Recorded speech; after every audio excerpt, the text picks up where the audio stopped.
दर तेरे ते खड़ा सवाली खाली मोड़ी ना मेरे दिल दा शीशा मौला वेखी तोड़ी ना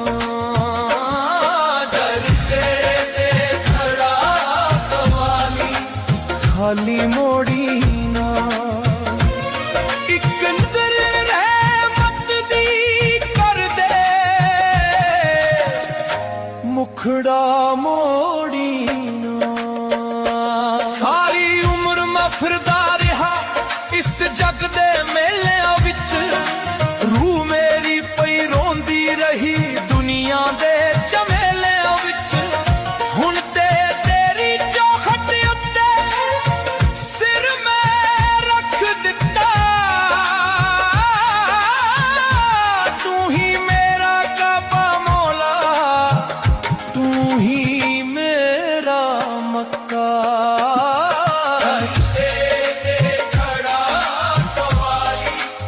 खाली मो